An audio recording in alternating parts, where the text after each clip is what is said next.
नमस्कार मित्रों। सरकार ने महिला आरक्षण बिल का जो संशोधन बिल था, जिसे कहना चाहिए amendment bill, constitutional amendment bill, उसको चर्चा करवाई लोकसभा में और वो बिल गिर गया।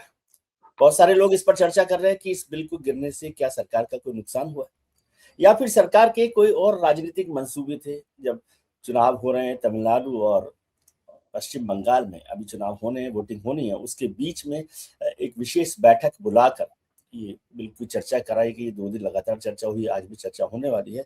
तो क्या सरकार की नज़र में तमिलनाडु और पश्चिम बंगाल, खासतौर से पश्चिम बंगाल के चुनाव उनकी नज़र में है कि बिल भले ही गिर जाए, लेकिन विपक्ष को या जो दूसरी पार्टियां हैं उनको महिला विरोधी नैरेटिव के साथ लाया जाए। पश्चिम बंगाल का चुनाव भारतीय जनता पार्टी के लिए बहुत महत्वपूर्ण है। देश में भी बड़ा महत्वपूर्ण चुनाव माना जा रहा है। ममता बनर्जी की फिर से वापसी होगी या उनकी विदाई होगी। जो बीजेपी का नारा है कि 4 मई दीदी गई, इन सब का क्या होगा, इस पर चर्चा करेंगे हमारे बड़े भाई, मित्र और हिंदुस्तान की राजनीति को ईमानदारी से, बारीकी से, गहराई से समझने वाले शीतल पी सिंह साहब। शीतल पी सिंह साहब दिखने में बहुत कूल लगते हैं, लेकिन बात बहुत हॉट करते हैं, इसलिए हमने इस प्रोग्राम का नाम रखा द हॉट शीतल। धन्यवाद। बात को काटना बड़ा मुश्किल है। सर बहुत बहुत स्वागत है आपका, बहुत बहुत आभार। धन्यवाद विजय जी। निकालते हैं इस सब के बीच में भी, इतनी व्यस्तता के बाद भी। नहीं सरकार ने किया और पश्चिम बंगाल के चुनाव के पहले किया। तो हम पश्चिम बंगाल के रेफरेंस से ही यदि इस बात को शुरू करें कि महिला बिल का गिर जाना क्या भारतीय जनता पार्टी के लिए कोई नुकसान वाली बात है, या भारतीय जनता पार्टी ये नैरेटिव बना पाएगी कि भाई ये जो लोग हैं नॉन बीजेपी पार्टीज वो महिला विरोधी हैं? देखिए, जो लक्ष्य लगता है इससे साफ साफ लगता क्या है ही है। वो ये नहीं है कि ये बिल गिर गया जो पहली बार गिरा इस सरकार के दौर में। और कोई संविधान संशोधन का बिल जनरली आपस में बातचीत करके होते हैं जब भी संशोधन होते हैं। और इसके पहले 23 में महिला आरक्षण बिल जब आया था वो भी एक संशोधन था। तो उस समय सबसे तय था और सर्वसम्मति से पास हुआ था। तो यानी ये तो कहा जा सकता है कि महिलाओं को आरक्षण देने पर सहमति हमारे सदन में पहले से विद्यमान थी। लेकिन ये जो अभी आया, इसका जो प्रोसेस करने के लिए जो कार्यवाहियां करनी थी, देखिए 23 से लेके अब तक सरकार ने इसका गजट भी नोटिफाई नहीं किया था।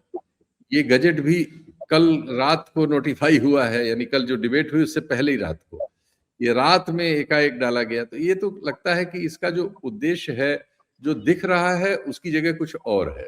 और वो साफ अब तो दिखा चुकी। प्ले कार्ड सदन वहां खत्म हुआ, वोटिंग कंप्लीट हुई, गिनती आई और तुरंत ही प्ले कार्ड सबके हाथ में थे महिलाओं के। यानी प्ले कार्ड पहले से तैयार रखे हुए थे कि बीजेपी के लोग एमपीज उन प्ले कार्ड्स को लेके सदन से निकलेंगे, नारेबाजी करेंगे, दिखाएंगे। तो तैयारी थी। तो वो अब स्पष्ट है कि ये बंगाल के चुनाव में इसका आखिरी क्षणों में उपयोग करने की कोशिश है।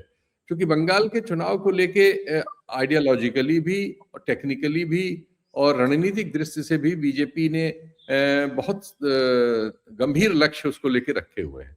मैं तो ये मानता हूँ कि जो एसआईआर की पूरी प्रोसेस है ये बंगाल को ही लक्षित करके की गई थी। ये सच्चाई है कि बंगाल में 71 की वजह से और उसके पहले भी बंगाल में जो अंग्रेजी राज में जो विभाजन हुआ था उस जमाने से ही पूर्वी बंगाल और पश्चिमी बंगाल में आबादी जो है एक ही है, एक भाषा, एक बोली, एक संस्कृति। धर्म में थोड़े से अंतर है, संख्या में धर्म की वजह से संख्या अलग अलग है।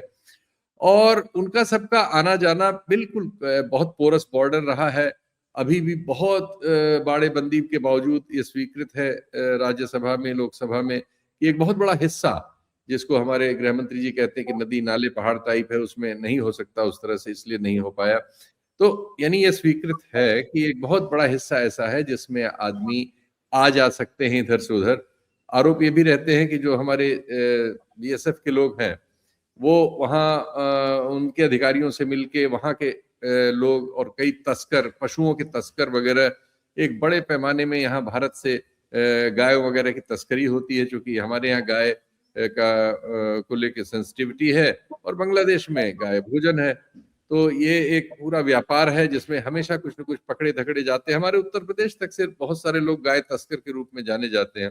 गैंग्स चलते हैं, बिहार में है, आसाम में है, सब जगह है, और वो पार कराते हैं। तो जाहिर है इतने बड़े गायों के रेवड़ बिना एडमिनिस्ट्रेशन की मदद के तो नहीं हो सकते। तो ये सब होता है, तो ये अस्वीकार करने की कोई वजह नहीं है कि वहां से लोग यहाँ आते हैं, यहाँ से भी लोग वहां जाते हैं, कारोबार करते हैं, रिश्तेदारियां हैं, और भारत में स्थितियां वहां से बेहतर रही हैं। वो देश जो है उसका जो बड़ा हिस्सा है वो पानी के आसपास है। तो आप ढाका वगैरह उतरिए तो चारों तरफ पानी दिखता है, ऐसा लगता है समुद्र में है। और शहर में भी जाते हैं तो आप जगह जगह पानी भरा रहता है। खतरे में भी है वहाँ निश्चित तौर पर उस एरिया में जो समुद्र का पानी बढ़ रहा है उससे बांग्लादेश सबसे ज्यादा प्रभावित है। हमारा कलकत्ता भी प्रभावित है काफी हद तक, जो उसका सीमावर्ती इलाका है। तो ये तो रियलिटीज है, और ये सही है कि उनके जो करीबी जिले हैं जो बॉर्डर्ड हैं उनमें आबादी का घनत्व तो बदला है, उसमें बांग्लादेश के बहुत सारे लोग हैं, और वो सिर्फ भारत में ही, भारत के ही सारे शहरों में नहीं फैले हुए हैं। वो यहाँ से पार करके ऐसे ही बॉर्डर के अरेंजमेंट से पाकिस्तान तक में जाते हैं, और पैदल इसी तरह के तरीकों से पाकिस्तान के बाद भी ईरान और यानी गल्फ तक लोग इलीगल तरीकों से जाते हैं। और सब जगहों पे वो ऐसे काम करते हैं जो मतलब उनको मीन वर्क कह सकते हैं आप, जिसमें कूड़ा बीनना, उसमें से प्लास्टिक वगैरह चुनना, कबाड़ का काम करना, और लोगों के घरों में, अपने गुड़गांव से और अपने दिल्ली में, इन सब जगहों में बहुत सारे लोग हम जानते हैं कि ऐसे हैं जिनके बारे में आप शंका कर सकते हैं कि वो शायद बांग्लादेशी हो और शायद न भी हो, दोनों चीजें हमें नहीं पता है। तो एक तो इस सच्चाई को ज्यों का त्यों स्वीकार करना चाहिए। डेमोग्राफिक आंकड़े भी कई जिलों के ये बताते हैं कि उनमें आबादी का वो बदला है। तो इसको देखने के दो दृष्टिकोण हैं, एक राजनीतिक है, एक मानवीय है। मानवीय दृष्टिकोण यह है कि ये रियलिटी है हमारी, हम एक ही देश थे 47 से पहले, 47 के बाद हम में टुकड़ा हुआ है। आबादी का कल्चर एक है, भाषा एक है, खान पान एक है, बोली बानी एक है, सिर्फ धर्म अलग है कुछ हिस्सों में। तो एक तो ये रियलिटी है। दूसरा यह है कि हम चूंकि अगर पॉलिटिक्स हिंदू और मुसलमान की करते हैं, हिंदू मेजोरिटी में है भारत में, मुसलमान मेजोरिटी है बांग्लादेश में, मुसलमान मेजोरिटी है पाकिस्तान में, जो सब हिंदुस्तान के रूप में थे 47 से पहले। तो इन तीनों जगहों में राजनीति में अगर धर्म का उपयोग किया जाए तो जो भी जहां बहुमत में है उसको लाभ होना है, उस पार्टी को या उस विचार को। तो पाकिस्तान में जो इस्लाम की पॉलिटिक्स करते हैं उनको लाभ है, बांग्लादेश में जिन्होंने इस्लाम की पॉलिटिक्स की उनको लाभ हुआ, भारत में जो हिंदू की पॉलिटिक्स कर रहे हैं उनको लाभ हो रहा है। इससे राजनीतिक लाभ बिल्कुल क्लियर है। तो बंगाल में इससे राजनीतिक लाभ लेकर परिवर्तन किया जाए, ये योजना बनाने का बीजेपी जिस तरह की पॉलिटिक्स करती है, जिस विचार पर चलती है, आरएसएस का जो विचार है, उसके लिए एक परिस्थिति वहां पैदा करने की कोशिश सफलतापूर्वक हुई, और बीजेपी अब वहां की सबसे प्रमुख विपक्षी पार्टी के रूप में बदल गई। और पिछले चुनाव में जो उनमें अंतर है, जैसा हम लोग अभी कार्यक्रम शुरू करने के पहले बात कर रहे थे, कि वो 45-50 लाख के बीच के अंतर से, ठीक है ममता बनर्जी का बहुत बहुमत आया, बहुत सीटें वो ऐतिहासिक तौर पर जीती, लेकिन अंतर इतना है। अब कुछ फैक्ट्स को हम देख लें। जो अभी वहां ये जो चल रहा है SIR का कार्यक्रम, जो सुप्रीम कोर्ट में है, जिसको सुप्रीम कोर्ट ने अपनी व्यवस्था से, उसमें जो 60-65 लाख लोग रह गए थे उनकी जांच का काम अपने हाथ में ले लिया था। अब उसमें 32 लाख लोगों का काम अभी पेंडिंग है, और सुप्रीम कोर्ट ने भी हथियार डाल दिए कि भाई चुनाव होने दीजिए, देखेंगे अब इसको बाद। लेकिन 32 लाख लोगों का मतदान का अधिकार तो इस चुनाव में वंचित है।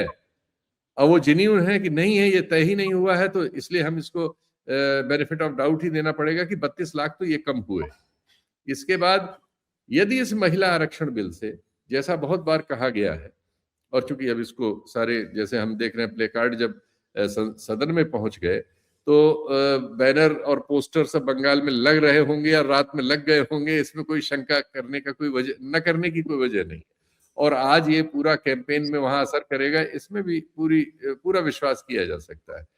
और ये भी सही है कि कई सर्वेक्षण एजेंसियों ने, जिन्होंने इस तरह के डिटेल्स दिए थे कि समाज के किस हिस्से का ज्यादा समर्थन किस दल को है, उसमें ये पाया गया कि महिलाओं के अंदर लगभग आधी महिलाएं, हर दूसरी महिला जो है वो तृणमूल कांग्रेस या ममता बनर्जी को पसंद करती है, और लगातार करती आ रही है, और उसमें कोई परिवर्तन नहीं हुआ है, बल्कि वो उनमें जो समझ है वो और स्थायी है।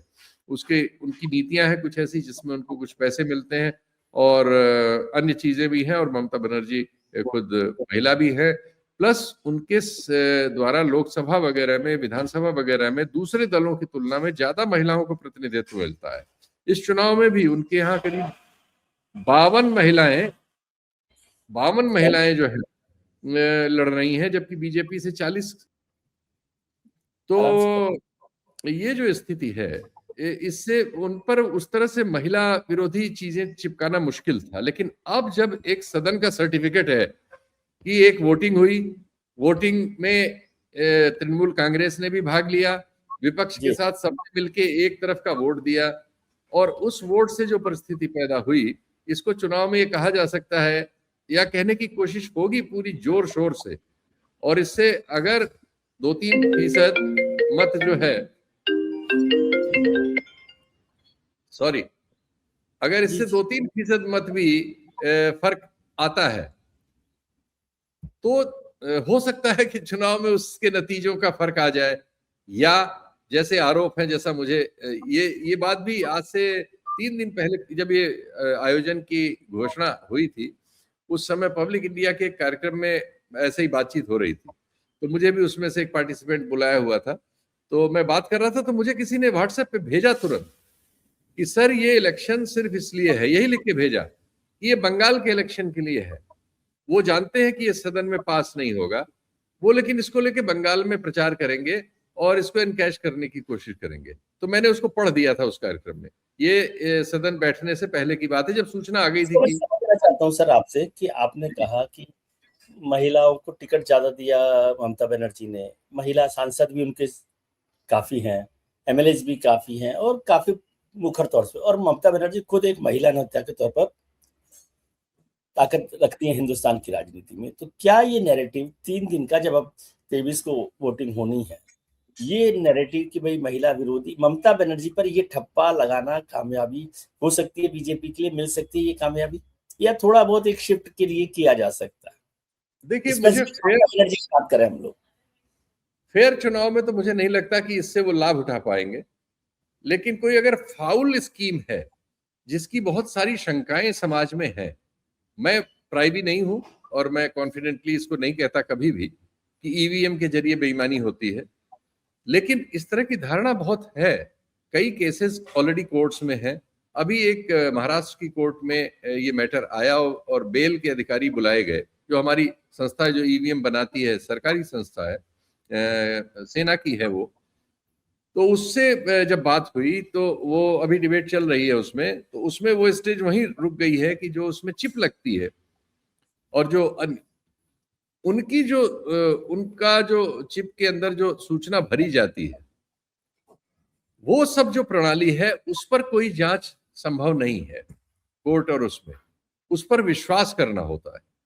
और वो विश्वास चूंकि तो उसी के साथ चुनाव आयोग पे विश्वास करना होता है, क्योंकि उस कार्रवाई को कराने की जो ताकत है वो सिर्फ चुनाव आयोग के पास है और वो उसी के नियंत्रण में रहती है। तो अगर हमारा विश्वास है चुनाव आयोग पे तो कोई दिक्कत नहीं है, लेकिन अविश्वास है तो ये शंकाएं वहां तक जाती हैं। अगर चुनाव के नतीजे में कोई हेर फेर हुआ तो ये तर्क आएगा कि देखिए ये किया गया, इनको ये बेईमानी करनी थी, इन्होंने ये, अब ये कहेंगे कि साहब महिलाओं ने चूंकि ये बिल पे तृणमूल ने विपरीत वोट दिया तो महिलाओं ने फिर तृणमूल का साथ छोड़ दिया और बीजेपी का हाथ पकड़ लिया। अब देखिए, कुछ त्रुटियां तो ऐसी हैं जो बिल्कुल जिनके सबूत हैं, जैसे कल ही उनके एक सांसद ने प्रेस कॉन्फ्रेंस करके दिया है, वो लिस्ट मेरे पास भी है। ऐसे कम से कम उन्होंने 4 या 5 वोटर दिखाए जो एक ही वोटर है, एक ही नाम है, एक ही एड्रेस है, लेकिन वो 3 कॉन्स्टिट्यूएंसी में वोटर है, एक महिला वोटर। वही शिकायत जो राहुल गांधी ने की थी, जब इतनी बड़ी आप स्क्रूटनी कर रहे हैं, तो सुप्रीम कोर्ट भी मॉनिटर कर रहा है, जुडिशरी लगाई गई है जांच करने के लिए, फिर ऐसी गलती कैसे हो रही है कि आपने जो लिस्ट जारी की उस लिस्ट में कुछ मतदाता ऐसे हैं जो 3-3 जगह रजिस्टर्ड हैं, जबकि आपने इतनी बड़ी कवायद की और एक ही एड्रेस उनका एक है।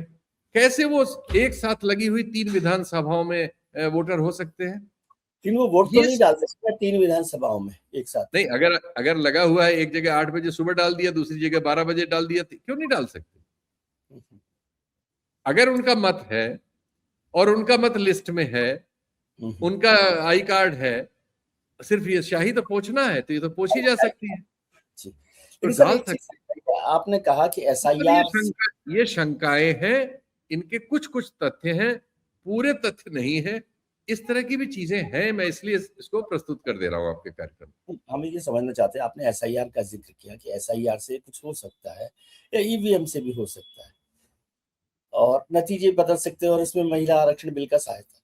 अब एसआईआर तो सुप्रीम कोर्ट के सुपरविजन में या सुप्रीम कोर्ट के ही जो लोग कर रहे हैं वो कर रहे हैं।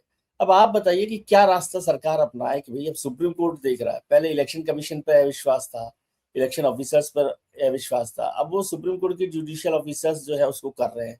तो क्या ऐसा अचूक रास्ता निकल सकता है कि या तो राहुल गांधी जी कर ले सारा का सारा काम, तभी भरोसा हो नहीं, सकता है देश को, आपका सवाल एकदम जायज है। है ना? सिर्फ ये दूसरी करें बात, सिर्फ ये करें कि इन जब तक ये 32 लाख लोगों का डिसाइड नहीं होता तब तक उसको सस्पेंड कर दें। इस समय वैसे ही जो वहां प्रशासन है वो चुनाव आयोग के अधीन है, यानी जी ममता बनर्जी का प्रशासन नहीं, और उन्होंने जितना चाहा है उतना परिवर्तन किया है। जी। मतलब इस स्तर का परिवर्तन देश के जो किसी एसआईआर चुनाव अभी में हुई है इसको इस बार यूज ना किया जाए। नहीं। अगर 32 लाख लोगों के आप राइट्स ले ले रहे हैं तो ये तो मतलब ठीक नहीं है। चलिए सुप्रीम कोर्ट ने कर दिया है तो एक मजबूरी है हमारी, लेकिन एक हम मतलब एक नागरिक के तौर पर सोचे तो किसी भी चुनाव में जिस चुनाव का फैसला 40 से 50 लाख वोट के बीच हो रहा हो, उसमें 32 लाख लोगों के मताधिकार को लेकर हम ये कहें कि नहीं ये चुनाव फेयर हुआ है, अगर उसमें कोई ऐसी चीज नतीजा मान लीजिए विपरीत आता है और तृणमूल वगैरह के लोग ये कहते हैं कि ये रिग किया गया चुनाव, तो इसकी आशंका को लोग यकीन करेंगे। मेरा कहना ये है। बिल्कुल ठीक है, लेकिन एक तर्क ये दिया जाता है जैसे आपने भी कहा कि भाई 32 लाख वो चले गए, 17-18 लाख बचे, 15 लाख बचे मान लीजिए, और ममता बनर्जी चुनाव हार जाती है, तो ये कहा जा सकता है, ये आरोप लगाया जा सकता है कि भाई चुनाव में गड़बड़ी हुई। और मान लीजिए उसके बाद भी ममता बनर्जी जीत जाती हैं, तो फिर आप क्यों मानेंगे? इसके लिए एक तर्क दिया जाता है कि जब भी भारतीय जनता पार्टी जीतती है, जहां भी जीतती है, तब आपकी ये आशंका होती है कि मशीन रिग्स की गई, ईवीएम ठीक नहीं थी और सब काम किया गया। और अगर वहीं पर वो दूसरी पार्टी जीत जाए तब आप ये सवाल खड़े नहीं करते, ईवीएम या तो खराब है तो खराब है, ठीक है तो ठीक है। ऐसा नहीं है। जब कांग्रेस जीतती थी लगातार, हम तब कांग्रेस पे आरोप लगाते थे, जी और हम नहीं लगाते थे, लोगों में आशंकाएं हमेशा, हम और ये उसमें सही शक, और ये हम कम सही है। जी नहीं, ये सही है, क्योंकि मैंने तो अपने जीवन की शुरुआत जब की तब कांग्रेस का ही जमाना था, सब तरफ कांग्रेस के मुख्यमंत्री थे, उत्तर प्रदेश में कांग्रेस थी, और कांग्रेस के जमाने में बूथ कैप्चरिंग वगैरह होती थी। ऐसा नहीं है कि सब चीज, जैसे आज हम रिगिंग की बात कर रहे हैं, तब हम बूथ कैप्चरिंग वगैरह की रिगिंग की बात करते थे, और उनके फोटो वीडियो मिलते थे, कई जगह शिकायतें मिलती थी, गोली चली थी, संजय सिंह को गोली लगी थी अमेठी में, मरते मरते बचे थे, वीपी सिंह की सरकार थी, गोलियां चलती थी, गुंडागर्दी होती। तो सबको याद है, मैं हम और अभी 2009 में जब यूपीए दूसरी बार आया तो बीजेपी ने ये शंका की थी, अडवाणी जी ने की थी, एक किताब उनके महासचिव ने लिखी थी, उस किताब को लेके चर्चा हुई थी जिसमें ईवीएम के जरिए रिगिंग पे पूरा विश्लेषण था। तो ये कहना कि सिर्फ बीजेपी के लिए लोग ऐसा कहते हैं, ये नहीं। इस तरह की शंकाएं बनी हुई हैं, जी बनी हुई हैं, हमेशा रही हैं और रहेंगी। और चुनाव आयोग और जो भी हमारे देश का लोकतांत्रिक डिस्पेंसेशन है, ये उसकी जिम्मेदारी है कि वो इस तरह से इनका संचालन करे कि इन शंकाओं का निवारण हो सके, चुनाव पर विश्वास बढ़े और चीजें मैक्सिमम ट्रांसपेरेंट हो। हमारे चुनाव पर शंका जो है अब वो अंतर्राष्ट्रीय बहस का एक विषय बनती जा रही है, और ये लगभग उसी तरह से है जैसा कुछ और देशों में हुआ है। अभी हंगरी में हुआ है, हंगरी में परिवर्तन जब हुआ है तो उसके बाद वहां लगभग वैसे ही संकेत आ रहे हैं, आरोप भी लगभग वैसे ही हैं जैसे हमारे यहाँ है, या इस तरह के, यानी ये चीज कोई एक देश में, एक पार्टी से, एक रीजन में केंद्रित नहीं है। ये देश में पहले भी हुई हैं और दुनिया में भी हुई हैं, और इनके बारे में आशंकाएं जनता की स्वाभाविक हैं, जो हर जगह है तो यहाँ भी। जी अब सर ग्राउंड लेवल की रिपोर्ट, आप उससे हम लगातार चर्चा बंगाल पे करते हैं और आप बहुत विश्वास के साथ ये बात नहीं कह रहे कि ममता जी जीतेंगी। मोटे तौर पे मैं ये नहीं कह रहा कि हारेंगी कि नहीं हारेंगी, लेकिन ममता जी की वापसी पर आप बहुत आश्वस्त नहीं है। अब बिल्कुल चुनाव के आखिरी दौर में हम पहुंच गए, जब वोटिंग ही होनी है। आपको ग्राउंड लेवल रिपोर्ट क्या कह रही है? देखिए, अब मेरे पास जो ग्राउंड लेवल रिपोर्ट है उसके अनुसार ममता बनर्जी बहुत जोर से जीत रही है। मैं अपनी बात गलती को से जीत रही है। परिवर्तित कर रहा हूँ जी। अब जो मेरे पास ग्राउंड रिपोर्ट्स हैं, जो विभिन्न सर्वेक्षण करने वाली एजेंसियां हैं, जिनके लोग फील्ड में हैं, मैंने कई को इंटरव्यू किया है, कुछ प्रोग्राम्स भी किए हैं सत्येंद्र के लिए, वो उनके आधार पर मैं कह सकता हूँ, और जो वहां मैं राजनीतिक आकलन को स्टडी कर रहा हूँ, कि ममता बनर्जी के पक्ष में फिर वातावरण बन गया है। और ऐसा भी हो सकता है कि जितनी सीटें उनको पिछले चुनाव में मिली थी लगभग उतनी ही मिल जाएं या एक दो कम ज्यादा हो जाएं, ऐसा भी हो सकता है। यानी वो 200 क्रॉस कर सकती हैं। अभी की स्थिति ये है, लेकिन शंकाएं भी साथ साथ वही चल रही जो हमने कार्यक्रम के पूर्वार्ध में आपसे बातचीत की। परिस्थिति ऐसी है, और ये परिस्थिति सब वहां अब स्वीकार कर रहे हैं, जो भी वहां पे फील्ड में है। कई मित्र हम सब लोगों के विभिन्न चैनलों में ऐसा जो क्या फील्ड में लगता है? लोग कहेंगे कि भाई शीतल जी पहले कह रहे थे ऐसा है और आज हम कह रहे हैं कि 200 सीटों पर आ सकती हैं, जो आएंगी वो आएंगी। लेकिन ऐसा आपको क्या लग रहा है बदल गया कि ममता जी ज्यादा मजबूत हो गई? जबकि अभी तो हम सोच रहे हैं कि भारतीय जनता पार्टी का ये महिला विरोधी बिल का जो नैरेटिव है वो भी एक बड़ा मदद कर सकता है, और एसआईआर और सब। तो ऐसे में क्या ऐसा बदल गया कि ममता जी की जीत आपको ज्यादा सुनिश्चित लग रही है? देखिए, कुछ चीजें जब हमारे पिछले कार्यक्रम हुए थे आप ही के यहाँ, मैंने ये कहा था और रिकॉर्ड पर है, और वो यही था कि मुझे लगता था कि चूंकि बीजेपी और इनका गैप 40-50 लाख के बीच था, मुझे ये पूरी उम्मीद थी कि एसआईआर में 30-40 लाख लोगों का वो होगा, जो हुआ लगभग वहां तक पहुंचा।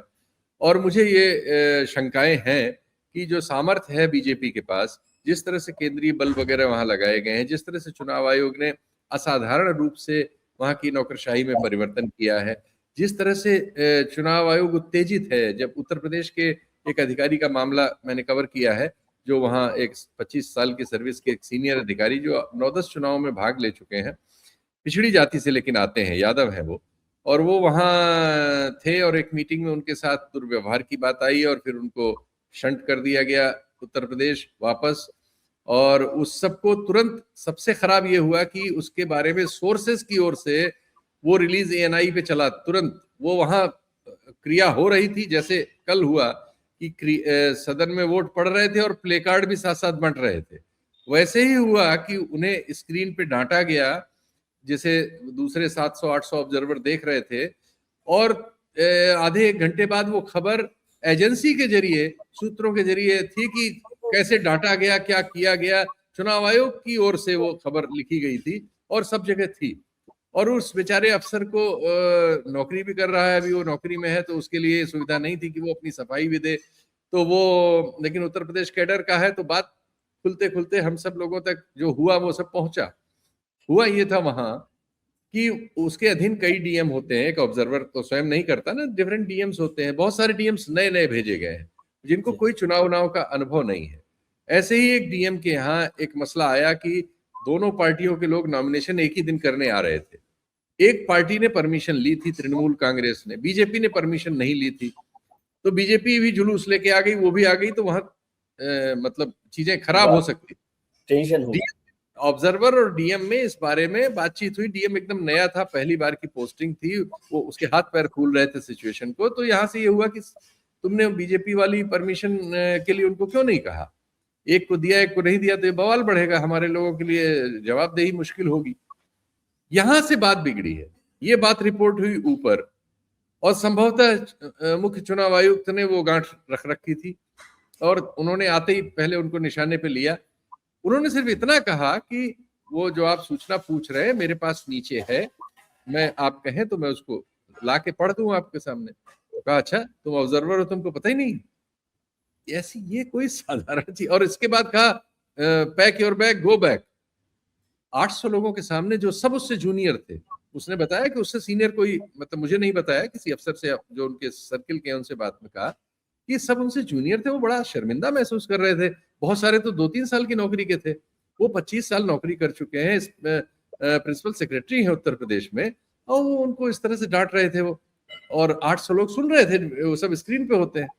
तो वो बड़ा अपमानजनक वातावरण वहां था। तो इससे लग रहा है कि जो उत्तेजना चुनाव आयोग में है इस चुनाव को लेकर, जितने मुकदमे हुए हैं हाई कोर्ट से सुप्रीम कोर्ट में इस चुनाव को लेकर, ये ऐसा कभी कोई चुनाव आपकी स्मृति में हो तो बताएं, मेरी स्मृति में नहीं है। कांग्रेस के चुनाव में बहुत सारी शिकायतें हुई हैं, बहुत बार मुकदमे हुए हैं, और ये सच है कि अमेठी वगैरह और बहुत सारी जगहों पे बूथ कैप्चरिंग होती थी, ये सही है, गलतियां हुई, ये पहले भी, ये नहीं कि पहले सब बेदाग बरी कर दिए जा सकते, नहीं। लेकिन यहां भी जो कुछ हो रहा है उसको भी आप कैसे आंख में पट्टी बांध सकते हैं, इसलिए कि आज से 20 साल 25 साल पहले अमेठी में कोई बूथ लूटा गया था, वो गलत था, तो ये भी गलत है। इसलिए दोनों को गलत हमें कहना होगा, और जो गलत है उसको जैसे है वैसे कहना होगा। तो क्या मैं ये सही समझ रहा हूँ कि भले ही पॉलिटिकल पार्टी चुनाव के बाद, नतीजों के बाद चुनाव आयोग पर सवाल खड़े करे, शीतल जी को अब भी चुनाव से पहले भी चुनाव आयोग की भूमिका पर सवाल है, आशंका है? नहीं, मुझे गंभीर सवाल है, और निश्चित तौर पर उनकी भूमिका जो है वो ट्रांसपेरेंट नहीं है और संदिग्ध है, और ये खतरनाक है लोकतंत्र के लिए। इसलिए मेरे ये सवाल है। मैं चाहता हूं कि हमारे चुनाव आयोग पर लोगों का विश्वास होना चाहिए। मेरा सवाल तो इस मामले में हमेशा से एक स्पष्ट है कि जिस तरह से चुनाव आयोग के गठन के लिए कानून बनाया गया वही गलती है, और वो गलती अगर नहीं सुधारी जाएगी तो इस देश में कभी अब आने वाले दिनों में इस पर विश्वास बढ़ने की जगह लगातार उत्तरोत्तर कम होता जाएगा, क्योंकि वो सुप्रीम कोर्ट के फैसले के जो मार्च 23 में आया था उसकी सीधी अवहेलना है, उसकी भावना की सीधी अवहेलना है। उसकी भावना की अवहेलना है, वो तो आप सुप्रीम कोर्ट देखेगा। एक और महत्वपूर्ण जो चर्चा पश्चिम बंगाल को लेकर है कि क्या ये चुनाव पोलराइज हो गया है, क्योंकि अब बिल्कुल हम ऐसे सरहद पर खड़े, एक तरह से कहना चाहिए हद पर खड़े हुए चुनाव के। आपको लग रहा है कि जो कोशिश किसी ने भी की हो, भारतीय जनता पार्टी ने की हो, ममता जी ने की हो, ये चुनाव पूरी तरह से पोलराइज हो गया है, बाइपोलर इलेक्शन है? नंदीग्राम में पोलराइज है, मेरे पास फील्ड रिपोर्ट्स हैं। भवानीपुर में पोलराइज नहीं है। अलग अलग बंगाल के अलग अलग हिस्सों में अलग अलग किस्म की प्रतिक्रिया है, एक तरह की नहीं है। लेकिन जहां जहां बीजेपी सामर्थ्य रखती है वहां वो उसको पोलराइज करने में सफल है। एक चीज उसके पक्ष में नहीं हो पाई, वो ये थी कि जो एक सज्जन बाबरी मस्जिद बना रहे थे उनके बारे में तृणमूल कांग्रेस ने मतलब अच्छा आयोजन आप कह सकते हैं किया इस चुनाव के बीच, कि उनको एक्सपोज करने वाला एक वीडियो आ गया। उसके बाद से उनकी हवा एकदम गायब हो गई। तो वो जो वोट काटने का काम कर सकते थे उसमें वो पूरी तरह एक तो फेल हो गए, और वो अपना चुनाव तो बुरी तरह हारेंगे ही। जो ओवैसी की पार्टी उनके साथ अलायंस में थी उसने वो अलायंस तोड़ लिया कर लिया अपने से बचाने के लिए। और इससे ये जो एक अभियान था कि माइनॉरिटी में डिवीजन होगा, वैसे माइनॉरिटी के बहुत वोट कटने की अलग शिकायत है, वो अलग चीज है, लेकिन एक तो वहां डिवीजन नहीं है। इसी तरह से जो स्त्रियों में उनके प्रति लगाव है उसमें डिवीजन नहीं है। नए मतदाताओं में भी एक उनकी स्कीम है जिससे आदिवासी और इस तरह के युवकों में, हालांकि युवकों में, नए वोटरों में टिल्ट सारे सर्वेक्षणों में बीजेपी की ओर मिला, लेकिन पुराने लोगों में, अधेड़ लोगों में और बंगाली मूल के लोगों में इनके ममता बनर्जी के पक्ष में बात थी।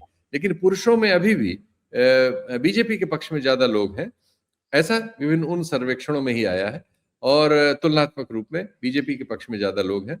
तो ये वहां की परिस्थिति है। तो इससे लगता है कि जो पुराना चुनाव था, परिस्थितियां लगभग उसको नॉर्मल कोर्स में दोहरा रही हैं। लेकिन अगर कोई अब नॉर्मलिटी हो रही है तो हमारी मतलब नॉलेज की सीमा से परे है, वो नतीजों के बाद ही उस पर बात की जा सकेगी। आपने भवानीपुर का जिक्र किया, तो मतलब आप कह रहे हैं कि भवानीपुर जीत जाएंगी ममता जी इस बार? पिछली बार जैसे नंदीग्राम में उनकी हार हो गई थी। वहां लेकिन मैं समझना चाहता हूँ सर कि भारतीय जनता पार्टी चुनाव जो होगा, अक्सर दिल्ली में मुझे ये चर्चा सुनाई देती है कि भारतीय जनता पार्टी का संगठन बहुत मजबूत अब भी वहां नहीं है, और बहुत सारे इलाके जहां उनकी पहुंच ही नहीं है ना? ये आप ठीक तो कह रहे हैं। आपको लग रहा है कि ऐसा है? और क्या उसके रहते हुए चुनाव जीतना कोई आसान काम है? हवा से तो चुनाव नहीं जीते जाते ना। अक्सर हम कहते हैं कि संगठन के बिना आपका चुनाव जीतना मुश्किल होता है। आपकी ये बात बिल्कुल सही है।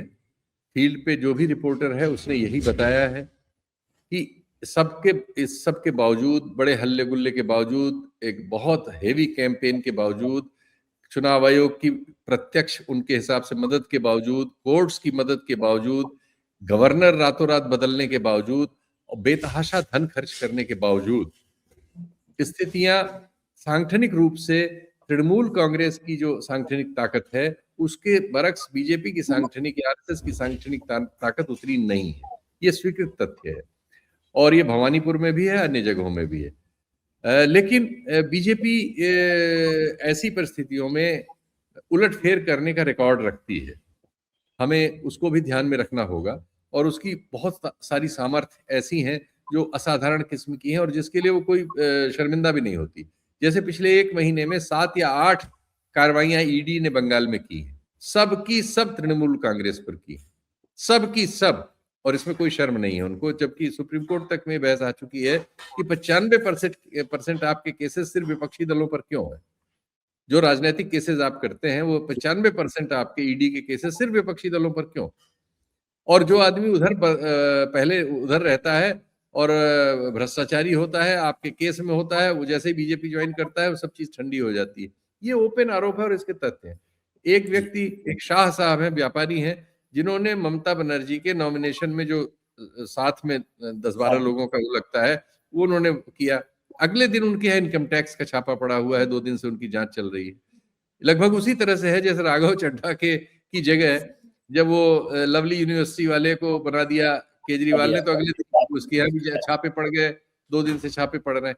ये सब बहुत स्पष्ट यूज करते हुए हम सत्ता को देखते हैं इस दौर में, और ये उसको लेके उनको कोई परहेज नहीं है, इसलिए कि मीडिया का एक बड़ा हिस्सा इन चीजों को कवर ही नहीं करता इस समय। अगर यही चीज किसी कांग्रेस शासित राज्य में हो रही होती या कांग्रेस के युग में हो रही होती तो शायद उनकी चमड़ी निकाल ली गई होती और हर चैनल जो है डिबेट करके इसमें, जैसा मैं जो आंकड़ा आपको दे रहा हूं कि 1 महीने में 7 कार्रवाइयां हुई, 7 तृणमूल के खिलाफ हुई जी।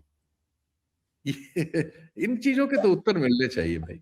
सर, दो छोटे सवाल कि पिछला चुनाव में भारतीय जनता पार्टी ने वो चुनाव मोदी वर्सेस ममता किया था, ऐसा मुझे लगता है। क्या ये चुनाव मोदी वर्सेस ममता है या बीजेपी ने अपनी कोई स्ट्रेटेजी में बदलाव किया? मोदी वर्सेस ममता सब बेकार की बातें हैं। हिंदू वर्सेस मुस्लिम होता है बीजेपी का चुनाव, हर जगह। बाकी सब फ्रॉड है, मैं तो इसको साफ कहता हूं। और मोदी वर्सेस वो चुनाव कहीं भी होगा तो पता उनको लग जाएगा, कभी भी वो चुनाव होता ही नहीं, हिंदू और मुस्लिम होता है, और वो खुद भी हिंदू मुस्लिम करते हैं और उनके सब लोग बहुत बेशर्मी से इसको करते हैं। और दुर्भाग्य है कि हमारी अदालतें और चुनाव आयोग और ये सब इन सबको प्रश्रय दे रहा है और इस देश को नष्ट कर रहा है। क्योंकि आप अगर 30 लाख की आबादी के मणिपुर को 3.5 साल में ठीक नहीं कर पाए, 90 लाख लोग कश्मीर में हैं, वहां आपको उससे ज्यादा फोर्स लगानी पड़ी जितनी आपकी पहले लगी हुई थी, तो आप एक इतने बड़े हिस्से को अगर आग में झोंकना चाह रहे हैं तो इसकी कीमत हम सब लोग चुकाएंगे, हमारे बच्चे चुकाएंगे अगर हमारी मौत हो गई तब तक। तो कुल मिला के हम इस देश को दावानल में झोंक रहे हैं ये सब करके। जिन्होंने ऐसा किया है पड़ोस में और दूसरी जगह, उन्होंने पहले ये सब नुकसान उठा लिए हैं, हमें उससे सीखना चाहिए। नहीं सीखना है तो मर्जी है, क्या कर सकते हैं। तो आखिरी सवाल, जो वैसे तो प्रधानमंत्री जी ने कहा कि जो लोग महिलाओं का साथ नहीं देंगे उनको नुकसान उठाना पड़ा, आपको लग रहा है कि नुकसान उठाना पड़ सकता है ममता जी? प्रधानमंत्री जी ने कहा है तो गंभीरता से लेना पड़ेगा, देखते हैं।